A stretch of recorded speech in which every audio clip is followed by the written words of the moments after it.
ఈరోజు ఉగాది పండుగ సందర్భంగా శాసన మండలి సభ్యులుగా మొట్టమొదటిసారి ఈరోజు వారు బాధ్యత చేపట్టారు.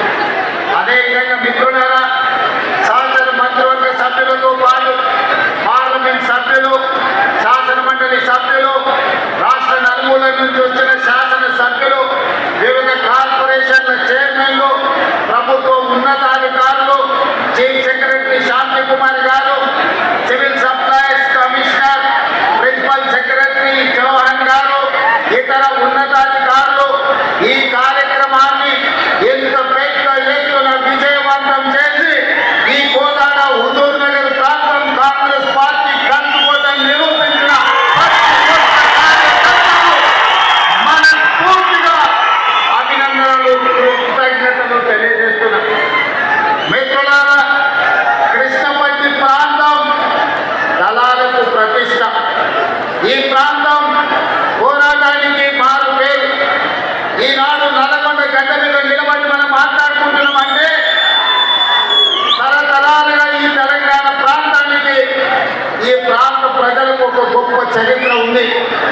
అది ఆదిలాబాద్ అణుల నుంచి మొదలు పెడితే ఆనాడు దండకారణ్యంలో ఇంద్రవెల్లి కొండల్లో వెలిసిన కొమరం భీముడు జమీన్ జంగల్ అని చెప్పి ఆనాడు భూ పోరాటాలు చేసి నిజాంలకు రజాకర్లకు వ్యతిరేకంగా ఆనాడు వీర మరణం పొందిన ఇంద్రవెల్లి కొండల్లో ఉదయించిన సూర్యుడు కొమరం భీముడైతే, అదే విధంగా ఈనాడు మీకు తెలుసు, భూమి కోసం, ముక్తి కోసం, విముక్తి కోసం ఈ నల్లగొండ బిడ్డలు సాయుధ రైతాంగ పోరాటాన్ని నిర్మించిన చాకలి అయిన మార్కొండి కుమరయ్య, నరసింహారెడ్డి, ఆరుద్ర కమలాదేవి, మల్లు స్వరాజం, ధర్మ భిక్షం ఈ గడ్డ మీద నుంచి సాయుధ రైతాంగ పోరాటాన్ని నిర్మించి భూమి కోసం, ముక్తి కోసం, విముక్తి కోసం పోరాటాలను నిర్మించిన వీరుల గడ్డ ఈ నల్లగొండ గడ్డ అని నేను చెప్పదలుచుకున్నాను. అదేవిధంగా మిత్రులారా, ఆనాడు రాజులకు, రాజ్యాలకు వ్యతిరేకంగా కొమరం భీముడు, రామ్జీ గోల్డ్, చాకలి ఐలమ్మ, ఆరుద్ర కమలాదేవి, ఆనాడు దొడ్డి కుమరేలు, సర్దారు సర్వాయి పాపన్న గౌడ్లు ఈ ప్రాంతంలో నిర్మాణం చేసిన పోరాటాలు మనకు స్ఫూర్తి. రావి నారాయణ రెడ్డి లాంటి వాళ్ళు ఆనాడు పండిత్ జవహర్లాల్ నెహ్రూ కంటే మొట్టమొదటి పార్లమెంటులో అత్యధిక మెజారిటీతో గెలిపించిన గడ్డ ఈ నల్లగొండ గడ్డ. దేశంలోనే ఆనాడు పార్లమెంటుకు రావి నారాయణ రెడ్డిని అత్యధిక మెజార్టీతో పంపించిన పౌరుషాల గడ్డ ఈ నల్లగొండ గడ్డ. అట్లాంటి నల్లగొండ గడ్డ మీద నుంచి దక్షిణ భారతదేశంలోని ఈసారి పార్లమెంట్లో అత్యధిక మెజార్టీనిచ్చి మీ అభిమాని ఈ పార్లమెంటు సభ్యులు ఈరోజు నల్లగొండ బిడ్డ పోరాటాలకు ప్రతీకగా మీరు ఫలితాలను ఇచ్చారు. పెద్దలు ఉత్తమ్ కుమార్ రెడ్డి గారు ఎన్నికల కంటే ముందు మాట చెప్పిన నాకు వచ్చేసరికి కోదాడలో 1,00,000, హుజూర్ నగర్లో 1,00,000 పార్లమెంట్లో మెజార్టీ తెస్తా అంటే ఆనాడు నాకు నమ్మకం కుదరలే.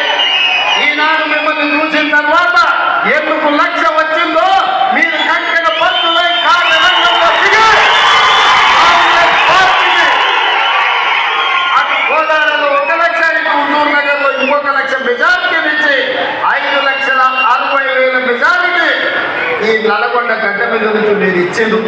మీ ఉత్సాహం చూసిన తర్వాత మీ అభిమానం ఉప్పొంగుతుంటే ఇందులో నాకు చాలా ఆనందం కలిగింది. ఎందుకంటే ఈ నల్లగొండ ప్రాంతం చైతన్యానికి మారు పేరు, ఈ నల్లగొండ ప్రాంతం పోరాటానికి మారు పేరు. అందుకే ఈ గడ్డ మీద నుంచి వచ్చే నాయకత్వం, ఈ గడ్డ మీద నుంచి వచ్చే తీర్పు ప్రజా తీర్పుగా ప్రజలు గమనిస్తుంటారు. అదేవిధంగా ఆనాడు భూమి కోసం, ముక్తి కోసం, విముక్తి కోసం పోరాటాలు జరిగిన తర్వాత శ్రీమతి ఇందిరాగాంధీ గారు గుర్తించింది ఈ దేశ ప్రజలు, ఈ పేదవాళ్ళు ఏం కోరుకుంటున్నారు. ముఖ్యంగా దళితులు, గిరిజనులు, ఆదివాసీలు, బలహీన వర్గాలు, మైనార్టీలు ఏమి ఆశిస్తున్నారో, ఏం కోరుకుంటున్నారో ఆలోచన చేసి ఆనాడు శ్రీమతి ఇందిరాగాంధీ గారు ఇచ్చిన నినాదం రోటీ కప్డా ఔర్ మకాన్. రోటీ కప్డా ఔర్ మకాన్ నేపథ్యంలో పేదవాడికి కడుపు నిండా అన్నం పెట్టాలి, ఉండడానికి ఇల్లు ఇవ్వాలి, అదే విధంగా పేదవాడిని ఆదుకోవాలనే నినాదంతో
లోపల ఎన్నికలు వచ్చినాయి.